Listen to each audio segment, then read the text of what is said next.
chapter 25 now, and this is the last of last week's reading. We're a little bit behind, but this was the longest reading from what I understand in the Bible this year. And so hopefully we'll be able to kind of catch up a little bit as we go along.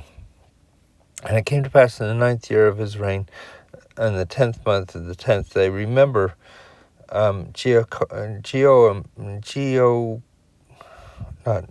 Zedekiah actually rebels against the king Nebuchadnezzar. And in the 9th year of his reign, in the 10th month, the 10th day of the month, that Nebuchadnezzar, king of Babylon, came, and he and his hosts against Jerusalem, and pitched against it, and they built forts round about. And if we look up here in the corner, how does the destruction of Jerusalem relate to the scattering of Israel? In response to Zedekiah's rebellion, Babylonian armies tore down the walls of Jerusalem, burned the temple, and carried away many of the remaining people of Babylon. These events, along with the destruction of the northern kingdom of Israel almost 150 years earlier, were part of the scattering of Israel. Ancient Israelites were scattered because they rejected Jehovah and were not faithful to their covenants, which we've been reading a lot about, so we know that. This scattering happened over time as the Israelites were conquered by other nations and carried away into captivity. Even more tragically than some of them lost their sense of identity as God's covenant people. While the scattering of Israel included invasion and deportation, the Lord saved some of the righteous from destruction, such as Lehi and his family. In his wisdom, the Lord ultimately used the scattering of Israel to bless the nations of the earth. God also promised that he would gather scattered Israel in the last days. President Russell Nelson taught that the latter-day gathering of Israel is essential to the prelude to the second coming of the Lord and the most important work in the world. And we've read that before as we talked about the scattering of Israel. And the city was besieged unto the 11th year. So from the 9th year to the 11th year, basically, or 1.5 years. And the 9th day of the 4th month, famine prevailed in the city because they can't get food in. And there was no bread for the people of the land. And the city was broken up, which meant that they were taken in, or says penetrated or opened up. So basically, the armies broke them down. And was able to get into the city. And all the men of war fled by night by way of the gate between the two walls, which was by the king's garden. Now the Chaldees were against the city round about, and the king went the way toward the plain. And the army of the Chaldees pursued after the king, and overtook him in the plains of Jericho, and his army were scattered from him.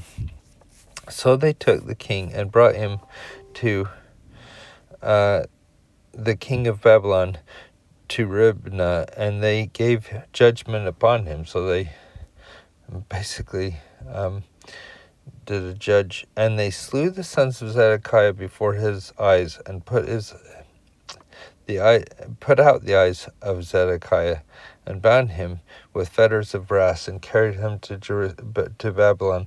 I can't imagine what horrible scene that must have been, and kind of saying, you're going to watch your sons die, and then that's the last thing you're going to see ever.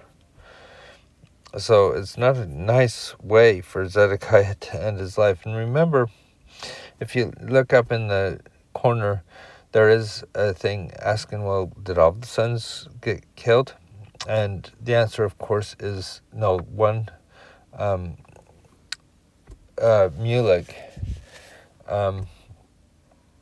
It didn't die. We find that out in the Book of Mormon. He escaped with some people and ended up in the American continent.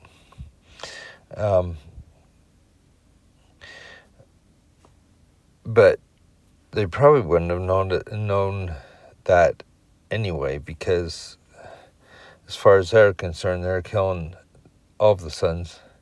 And I'm sure Zedekiah didn't say, "Oh, you missed one. Better go find him." And in the 5th month of the 7th day of the month, which is the 19th year of King Nebuchadnezzar, king of Babylon, came Nebuzaradan, captain of the guard, a servant of the king of Babylon. So this is the 11th year. Now it's the 19th year. So it's been a few years. And he burnt the house of the Lord and the king's house and all the houses of Jerusalem, and every great man's house burnt he with fire. Notice he started with the house of the Lord, because that was always a rallying point. The temple was always a way of turning. They always had a way of turning to the Lord when the temple was there, and they wanted to take that away from him. And all the army of the Chaldees that were with the captain of the guard break down the walls of Jerusalem round about. Now the rest of the people that were left in the city and the fugitives fell away to the king of Babylon, and the remnant of the multitude did Nebuzaradan, captain of the guard, carry away. But the captain of the guard left the poor of the land to be vine dressers and husbandmen. Basically, everybody's farmers now. Don't leave any real government. And the pillars of brass, now they're going to describe a little bit of what they did. Pillars of brass that were in the temple, and the bases, and the brazen sea that was in the house of the Lord, did the Chaldees break in pieces, and carried the brass of them to Babylon. This is a good example of the fact that they have destroyed so many things that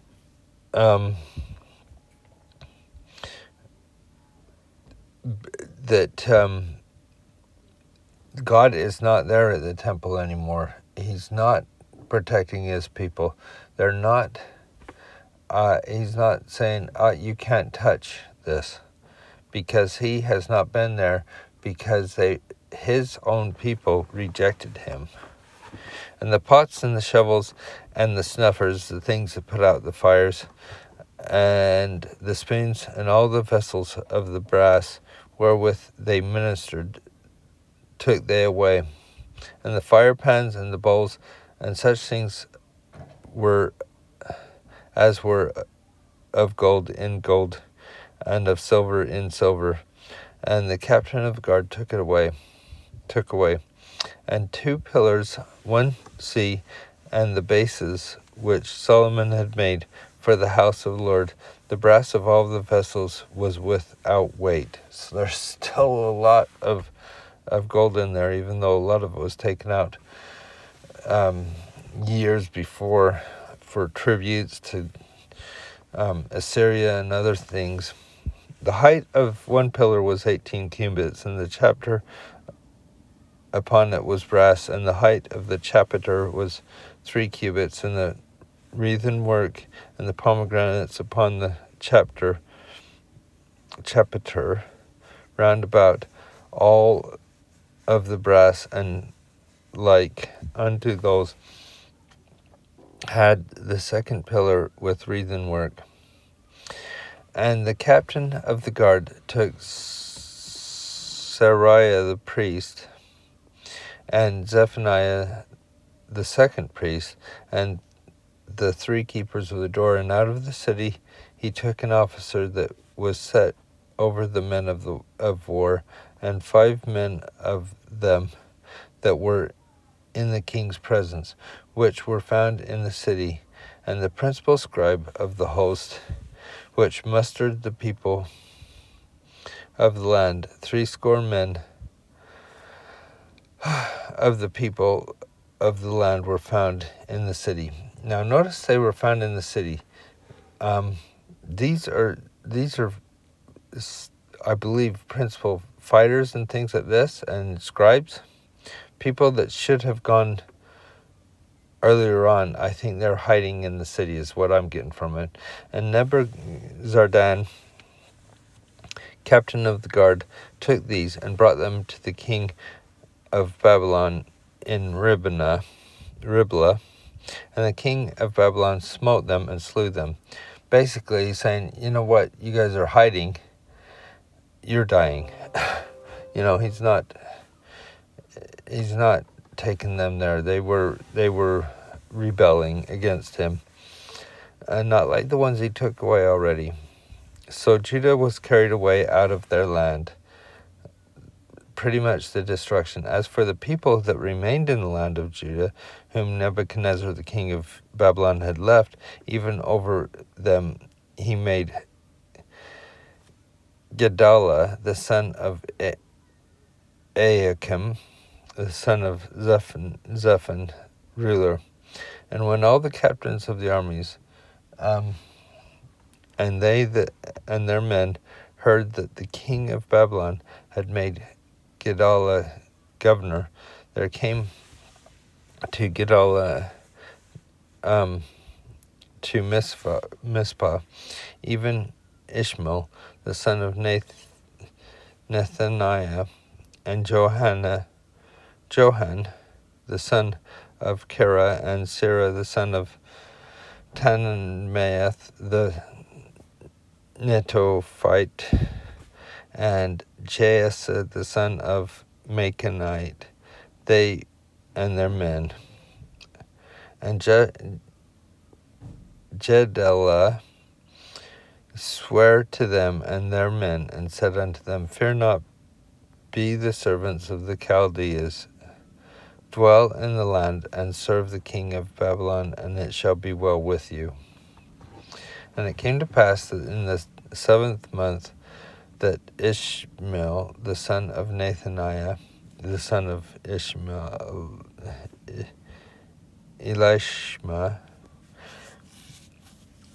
of the seed royal, came, and 10 men with him, and smote Gedaliah, that he died, and the Jews and the Chaldees that were with him at Mizpah. And all the people, both small and great, and the captains of the armies, rose and came to Egypt, for they were afraid of the Chaldees. So basically, they're getting out of the country, getting away from Babylon.